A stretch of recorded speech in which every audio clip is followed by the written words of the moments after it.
ਹੁਣ ਪਰਮ ਅਤੇ ਉਸਦੇ ਪੂਰੇ ਪਰਿਵਾਰ ਨੇ ਪਰਮਾਤਮਾ ਦੇ ਦਰ 'ਤੇ ਨੱਕ ਰਗੜਨੇ ਸ਼ੁਰੂ ਕਰ ਦਿੱਤੇ ਕਿ ਉਹਨਾਂ ਨੂੰ ਪਰਮਾਤਮਾ ਪੁੱਤਰ ਦੀ ਦਾਤ ਬਖਸ਼ਿਸ਼ ਕਰੇ।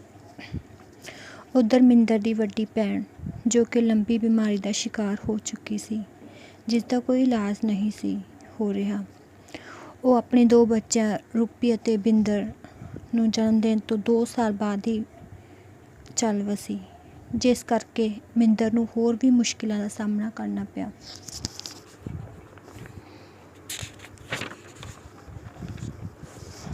ਮਿੰਦਰ ਆਪਣੀਆਂ ਧੀਆਂ ਨੂੰ ਪਾਲਣ ਦੇ ਨਾਲ ਨਾਲ ਆਪਣੀ ਭੈਣ ਦੀ ਧੀ ਨੂੰ ਵੀ ਸੰਭਾਲਦੀ। ਉਸਦਾ ਸਾਰਾ ਦਿਨ ਕੰਮ ਕਰਦਿਆਂ ਅਤੇ ਆਪਣੀਆਂ ਧੀਆਂ ਦੀ ਦੇਖਭਾਲ ਵਿੱਚ ਲੰਘ ਜਾਂਦਾ ਸੀ। ਪਰ ਪਰਮ, ਜੋ ਕਿ ਨਸ਼ਿਆਂ ਦੀ ਲੱਤ ਪਾਲੀ ਤੁਰਿਆ ਜਾ ਰਿਹਾ ਸੀ, ਮਿੰਦਰ ਦੀ ਸੱਸ ਉਸਨੂੰ ਆਪਣਾ ਭਾਣਜਾ ਬਿੰਦਰ ਗੋਦੀ ਚੁੱਕਣ ਨਾ ਦਿੰਦੀ। ਆਖਦੀ, ਮਾੜੇ ਕਰਮਾਂ ਵਾਲੀਏ, ਤੇਰੇ ਲੇਖਾਂ ਵਿੱਚ ਪੁੱਤ ਨਹੀਂ, ਤੂੰ ਤਾਂ ਮੇਰੇ ਪਰਮ ਦਾ ਵੀ ਬੇੜਾ ਗਰਕ ਕਰ ਛੱਡਿਆ। ਤੇਰੇ ਕਰਕੇ ਮੇਰਾ ਪੁੱਤ ਨਸ਼ਿਆਂ ਵਿੱਚ ਗਰਕ ਹੋ ਗਿਆ। ਆਪਣੀ ਸੱਸ ਦੇ ਅਜਿਹੇ ਕੌੜੇ ਬੋਲ ਸੁਣ ਕੇ ਮਿੰਦਰ ਅੰਦਰੋਂ ਪੂਰੀ ਤਰ੍ਹਾਂ ਟੁੱਟ ਜਾਂਦੀ। ਹੁਣ ਤਾਂ ਉਸਨੂੰ ਵੀ ਲੱਗਣ ਲੱਗਾ ਸੀ ਕਿ ਸ਼ਾਇਦ ਉਸਦੇ ਕਰਮ ਹੀ ਮਾੜੇ ਹਨ, ਜਿਸ ਕਰਕੇ ਉਹ ਪਰਮ ਨੂੰ ਪੁੱਤਰ ਨਹੀਂ ਦੇ ਸਕੀ। ਮਿੰਦਰ ਪਰਮਾਤਮਾ ਅੱਗੇ ਝੋਲੀ ਅੜਦੀ, ਮੱਥਾ ਰਗੜਦੀ ਕਿ ਹੇ ਵਾਹਿਗੁਰੂ, ਮੈਨੂੰ ਪੁੱਤਰ ਦੀ ਦਾਤ ਬਖਸ਼। ਇਸ ਵਾਰ ਮਿੰਦਰ ਨੂੰ ਕਿਸੇ ਰਿਸ਼ਤੇਦਾਰ ਨੇ ਸਲਾਹ ਦਿੱਤੀ ਕਿ ਉਹ ਆਪਣਾ ਗਰਭ ਚੈੱਕ ਕਰਵਾ ਲਵੇ ਅਤੇ ਜੇਕਰ ਮੁੰਡਾ ਹੋਇਆ ਫਿਰ ਹੀ ਜਨਮ ਦੇਵੇ, ਨਹੀਂ ਤਾਂ ਉਹ ਆਪਣੀ ਸਫਾਈ ਕਰਾ ਦੇਵੇ। ਅਤੇ ਨਾਲ ਹੀ ਉਸਨੂੰ ਇਹ ਵੀ ਆਖਿਆ, ਅਤੇ ਜੇਕਰ ਇਸ ਵਾਰ ਕੂੜਾ ਆਇਆ ਤਾਂ ਪਰਮ ਨੇ ਤਾਂ ਉਂਝ ਹੀ ਮਰ ਮੁੱਕ ਜਾਣਾ। ਇਸੇ ਡਰ ਕਾਰਨ ਮਿੰਦਰ ਨੇ ਉਸਦੀ ਸਲਾਹ ਮੰਨਦਿਆਂ ਆਪਣਾ ਚੈੱਕਅਪ ਕਰਵਾਇਆ। ਡਾਕਟਰ ਨੇ ਦੱਸਿਆ ਕਿ ਉਸਦੇ ਗਰਭ ਵਿੱਚ ਇੱਕ ਬੱਚੀ ਹੈ। ਇਹ ਸੁਣ ਮਿੰਦਰ ਦੀਆਂ ਅੱਖਾਂ ਹੰਝੂਆਂ ਨਾਲ ਭਰ ਆਈਆਂ ਅਤੇ ਉਹ ਚੁੱਪਚਾਪ ਘਰ ਚਲੀ ਗਈ। ਜਦ ਘਰ ਵਿੱਚ ਬੱਚੇ ਦੀ ਸਫਾਈ ਦੀ ਗੱਲ ਚੱਲੀ ਤਾਂ ਮਿੰਦਰ ਦੇ ਸਹੁਰੇ ਬਚਨ ਨੇ ਕਿਹਾ, ਕੋਈ ਸਫਾਈ ਸਫੂਈ ਨਹੀਂ ਕਰਵਾਉਣੀ ਜੀ, ਹਰ ਬੱਚਾ ਦੁਨੀਆ 'ਤੇ ਆਪਣੇ ਕਰਮ ਲਿਖਵਾ ਕੇ ਲਿਆਉਂਦਾ ਹੈ। ਜਿੱਥੇ ਇੰਨੀਆਂ ਕੁੜੀਆਂ ਪਹਿਲਾਂ ਜਨਮੀਆਂ ਨੇ, ਉੱਥੇ ਇਸ ਨੂੰ ਵੀ ਜਨਮ ਲੈ ਲੈਣ ਦਿਓ। ਆਉਣ ਦਿਓ ਇਸ ਬੱਚੀ ਨੂੰ ਦੁਨੀਆ 'ਤੇ, ਕੀ ਪਤਾ ਇਹੋ ਧੀ ਆਪਣੇ ਕਰਮਾਂ ਵਿੱਚ ਵੀਰ ਲਿਖਵਾ ਕੇ ਲੈ ਆਵੇ। ਇਸ ਤਰ੍ਹਾਂ ਪਰਮ ਦੇ ਪਿਤਾ ਦੀ ਮਰਜ਼ੀ ਅਨੁਸਾਰ ਮਿੰਦਰ ਦੀ ਕੁੱਖੋਂ 5ਵੀਂ ਬੱਚੀ ਨੇ ਜਨਮ ਲਿਆ, ਜਿਸ ਦਾ ਨਾਮ ਰਮਨ ਰੱਖਿਆ ਗਿਆ।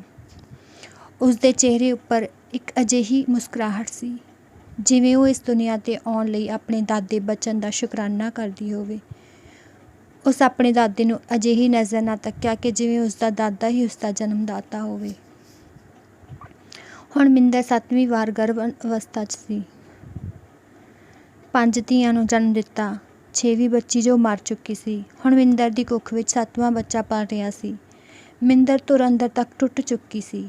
ਜਦੋਂ ਮਿੰਦਰ ਨੂੰ ਹਸਪਤਾਲ ਲਿਜਾਇਆ ਗਿਆ ਤਾਂ ਡਾਕਟਰ ਤੋਂ ਪਤਾ ਚੱਲਿਆ ਕਿ ਅੰਦਰ ਬੱਚਾ ਟੇਢਾ ਹੋ ਗਿਆ ਸੀ, ਜਿਸ ਕਰਕੇ ਮਿੰਦਰ ਜਾਂ ਬੱਚੇ 'ਚੋਂ ਇੱਕ ਦੀ ਜਾਨ ਹੀ ਬਚਾਈ ਜਾ ਸਕਦੀ ਸੀ।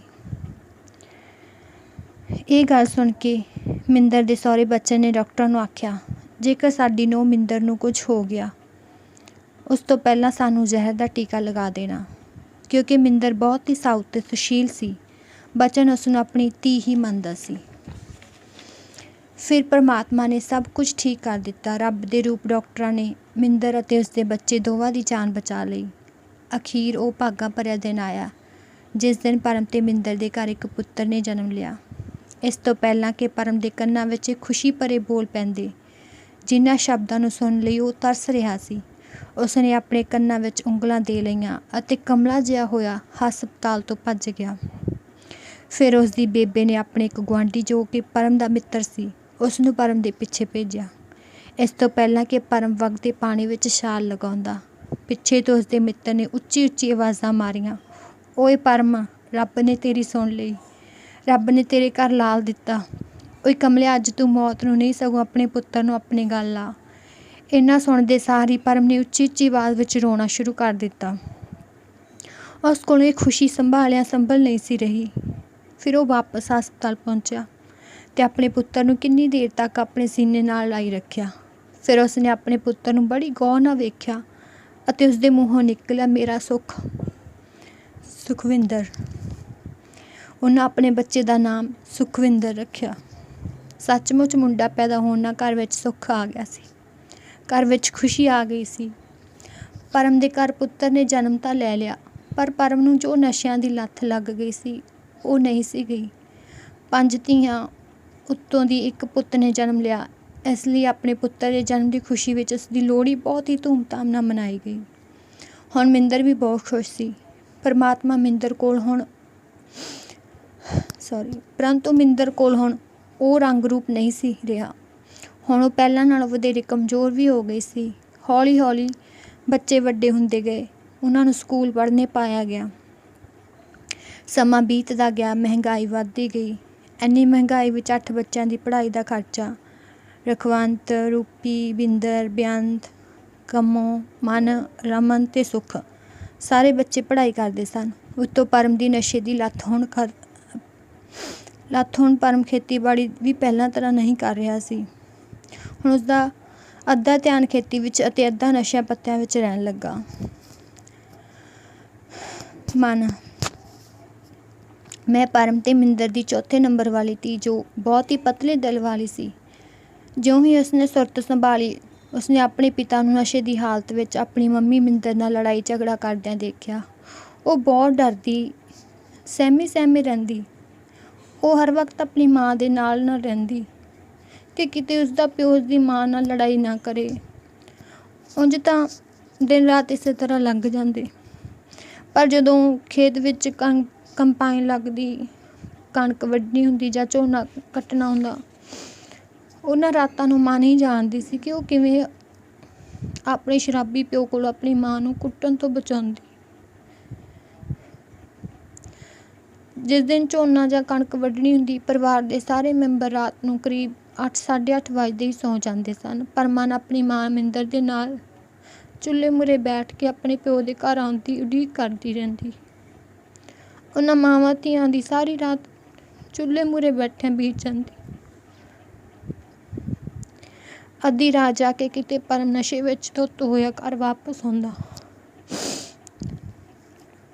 ਪਰਮ ਘਰ ਆ ਕੇ ਸਾਰੇ ਦਿਨ ਦੀ ਥੱਕੀ ਹਾਰੀ ਮਿੰਦਰ ਨੂੰ ਹੋਰ ਵੀ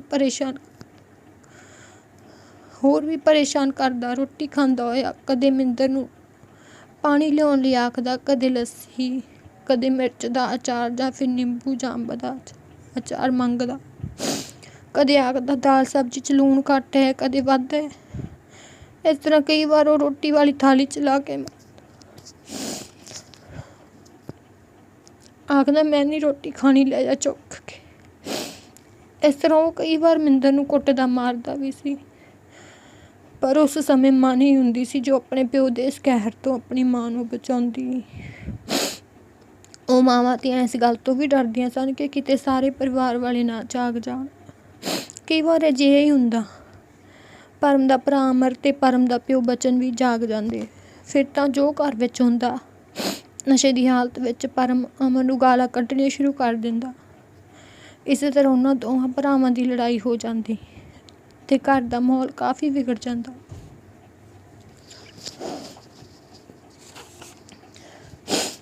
ਪਰਮ ਦੀ ਮਾਂ ਗੁਰਦਿਆਲ ਕੌਰ, ਜੋ ਕਿ ਪਰਮ ਨਾਲ ਈਰਖਾ ਰੱਖਦੀ ਸੀ, ਉਸਦਾ ਮੋਹ ਆਪਣੇ ਵੱਡੇ ਮੁੰਡੇ ਅਮਰ ਦੇ ਪੁੱਤ ਬਿੰਦਰ ਨਾਲ ਵਧੇਰੇ ਸੀ। ਉਹ ਆਪਣੇ ਵੱਡੇ ਪੋਤੇ ਬਿੰਦਰ ਨਾਲ ਵਧੇਰੇ ਲਗਾਅ ਕਰਦੀ ਸੀ।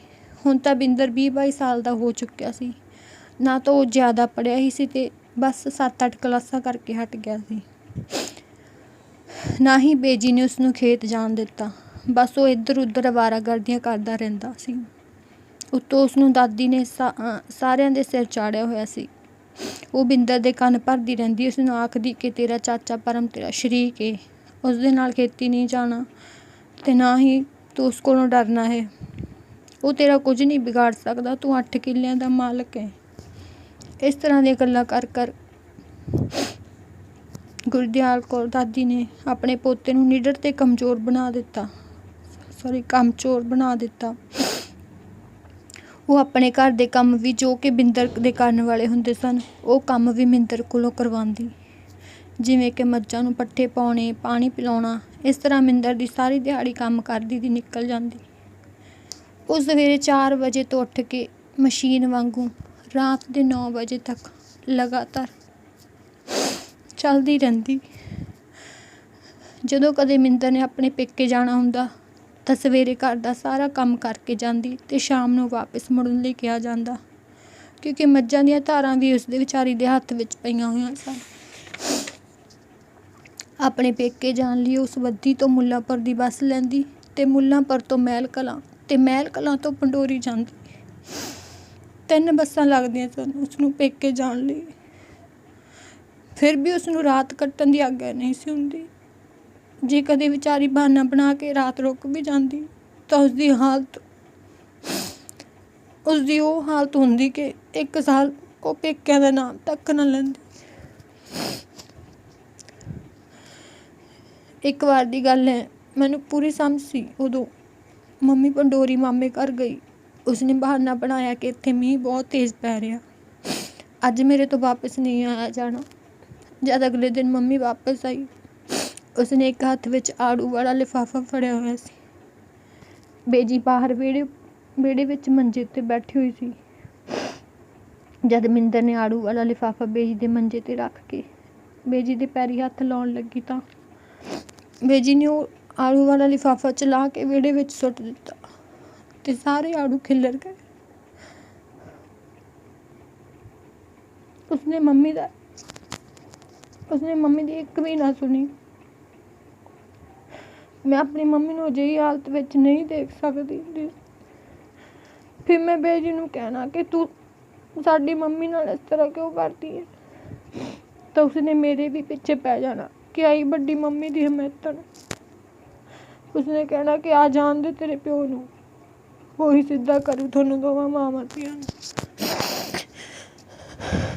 ਕਈ ਵਾਰ ਜੇ ਹੀ ਹੋਣਾ, ਡੈਡੀ ਨੇ ਬੇਜੀ ਦੇ ਪਿੱਛੇ ਲੱਗ ਕੇ ਮੰਮੀ ਨੂੰ ਬਿਨਾਂ ਸੋਚੇ ਸਮਝੇ ਮਾਰਨ ਲੱਗ ਜਾਣਾ ਤੇ ਅਸੀਂ ਰੋਣ ਲੱਗ ਪੈਣਾ। ਕਈ ਵਾਰ ਕੰਮ ਨੂੰ ਲੈ ਕੇ ਚਾਚੇ ਭਤੀਜੇ ਵਿੱਚ ਲੜਾਈ ਸ਼ੁਰੂ ਹੋਣ ਲੱਗ ਗਈ। ਪਰਮ ਨਸ਼ਾ ਕਰਕੇ ਬਿੰਦਰ ਨਾਲ ਝਗੜਾ ਕਰਦਾ, ਕਿਉਂਕਿ ਉਹ ਚਾਹੁੰਦਾ ਸੀ ਕਿ ਖੇਤ 'ਚ ਜਾ ਕੇ ਕੁਝ ਨਹੀਂ ਕਰਨਾ ਤਾਂ ਘਰ ਦਾ ਹੀ ਕੰਮ ਕਰ ਲਿਆ ਕਰੇ। ਇਸੇ ਤਰ੍ਹਾਂ ਇੱਕ ਦਿਨ ਪਰਮ ਨੇ ਨਸ਼ੇ ਦੀ ਹਾਲਤ ਵਿੱਚ ਬਿੰਦਰ ਨੂੰ ਗਾਲਾਂ ਕੱਢਣੀਆਂ ਸ਼ੁਰੂ ਕਰ ਦਿੱਤੀਆਂ, ਕਿਉਂਕਿ ਪਰਮ ਦੀ ਸ਼ਰਾਬ ਥੋੜ੍ਹੀ ਠੀਕ ਨਹੀਂ ਸੀ। ਸ਼ਰਾਬ ਪੀ ਕੇ ਤਾਂ ਉਹ ਵਿਚਾਰੀ ਮਿੰਦਰ ਨੂੰ ਵੀ ਬਿਨਾਂ ਕਿਸੇ ਗੱਲੋਂ ਝਗੜਾ ਕਰ ਲੈਂਦਾ।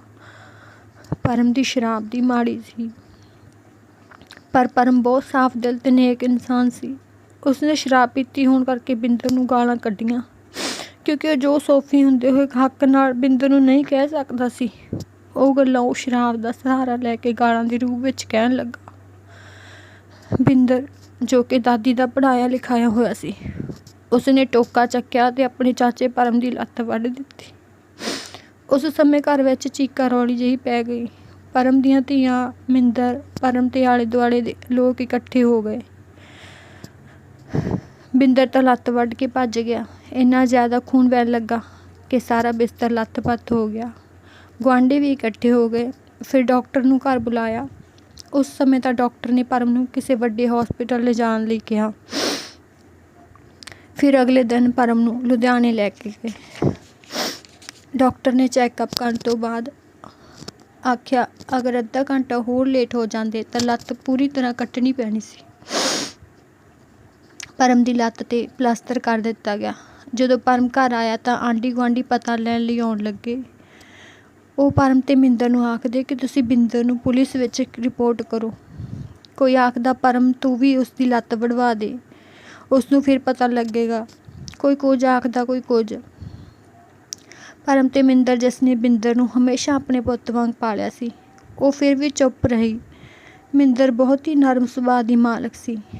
ਹਾਲੇ ਪਰਮ ਦੇ ਮਨ ਵਿੱਚ ਸੀ ਕਿ ਉਹ ਬਿੰਦਰ ਨੂੰ ਇਸ ਹਰਕਤ ਦੀ ਸਜ਼ਾ ਦੇਵੇ, ਪਰ ਮਿੰਦਰ ਨੇ ਪਰਮ ਨੂੰ ਹੌਲੀ-ਹੌਲੀ ਕਿਸੇ ਤਰ੍ਹਾਂ ਸ਼ਾਂਤ ਕਰ ਦਿੱਤਾ ਅਤੇ ਇਸੇ ਤਰ੍ਹਾਂ ਹੌਲੀ-ਹੌਲੀ ਉਸਨੇ ਪਰਮ ਦੇ ਅੰਦਰੋਂ ਬਦਲਾ ਲੈਣ ਦੀ ਭਾਵਨਾ ਵੀ ਖਤਮ ਕਰ ਦਿੱਤੀ।